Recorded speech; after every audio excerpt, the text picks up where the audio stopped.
Hi, and welcome to our Open House 2021. I'm Shayla Chandler, and I am your student's AP European History teacher. For some of you, I had your student as a freshman, and so apparently I didn't scare them off because they came back for the AP version of modern world history on steroids. So, tell you a little bit about myself, particularly for the parents whose children I haven't had before. I am originally from Zanesville, Ohio. I live in Pickerington with my family. I have a son who will graduate from college in December. And my husband and I have a little dog. She's half Yorkie, half Boston Terrier named Callie. She probably wants to jump up in my lap right now, but we're going to leave her on the floor. I've taught in Dublin City School since 1995. I originally started out at Kaufman, and then I moved over to Jerome when the school opened. I love teaching AP Euro. It is the one class out of the year that I actually get to teach about the Renaissance because I love talking about the Renaissance, particularly the Italian Renaissance. So let's look here at what we have set up for the class.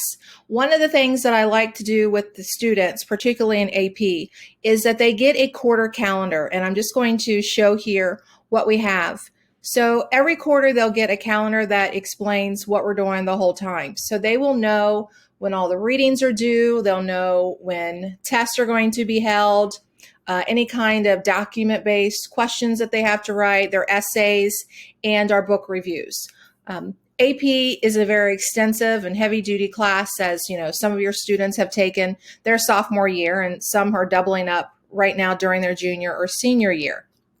So I like the kids to be able to plan ahead. There's not a lot of homework other than a lot of reading. They do have reading almost every night, but I do try to break down that reading so they're not feeling overwhelmed and needing to do a chapter in one night, because I know I can be long-winded, and so it's going to take me a little bit of time to get through a few things. So I try to break it down so the students can pace themselves. We do book reviews every year. We have one for each quarter, and really that fourth quarter one, it will depend on when our seniors' last day will be with us and when the AP testing has completed.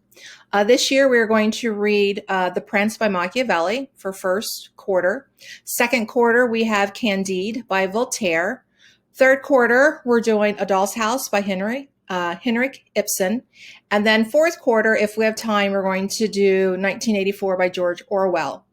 The students do not have to worry about providing their own supplemental readings. I have copies for everyone, unless they're wanting to annotate in their books. And I know a couple of kids wanted to actually annotate in their book for The Prince, but if they don't go get their book, they can go grab one of my extras and read that.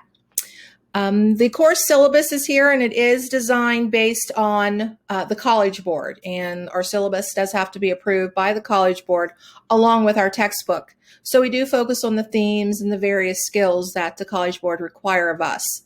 Their tests will all be designed like they will have to take for the national exams. So they are document-based, multiple choice questions. They'll have the short answer, the long essay questions, and then the DBQs. I don't throw anything in there that they are not going to encounter when they take that test in May. And I tell the kids from the first day of school, this is a journey that we all take together. And please let me know when things are getting a little overloaded so we can figure out how we can slow down a bit and try to relieve that pressure before the meltdowns and all the tears start flowing. We also do Socratic seminars in here, and we hold a Socratic seminar the day before every multiple choice test. And not only does it allow the students to sit and discuss the current unit that we're covering, but they're analyzing primary and secondary sources. They are being this historian who is very critical about those sources and how they're reflective of the times and addressing those questions that we're answering. And I do tell the kids that I don't use a volt system, and I know many of them are used to that. I do try to set the Socratic seminar up to be more of a review session to alleviate some of that fear that they have. I mean, a lot of the kids, some kids come in and they feel very pressured in the Socratic seminar setting, but I do try to make it a little bit more relaxing, and tell them, when you're in college, you're going to form these groups and you're going to discuss documents and what you're covering. And it actually does help you because you're going to hear other people's perspectives, and it may be something that you never even thought of. And it's just the light bulbs start to come on. So hopefully your students will enjoy our Socratic seminars that we hold. The units, everything that they need for that unit is provided at the very beginning. So all of their buzzwords are handed out, the possible LAQs, the long essay questions that I can pull from for the test, and their Socratic seminar packets along with the questions that they'll need to answer. So again, it's designed so your student can pace themselves through the various units. And some units will be a little longer than others, but that's just the nature of a history class. Anytime that when we start to move to throughout each quarter, then I drop the next unit down into the folder. And one of the things that I also include is an absent folder. So when we're in the Renaissance unit, there's a red folder that will just be for absent.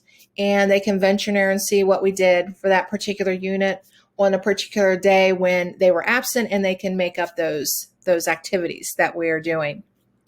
Well, I hope you are enjoying your visit here at Jerome, and I hope you and your students have a great experience with European history. It's a crazy time in this particular course. We get to find out a lot of the fun stuff that the history books leave out because it's just so much stuff, and there's only so many pages that we can actually read at a time. All right, well, have a nice evening and have a great school year.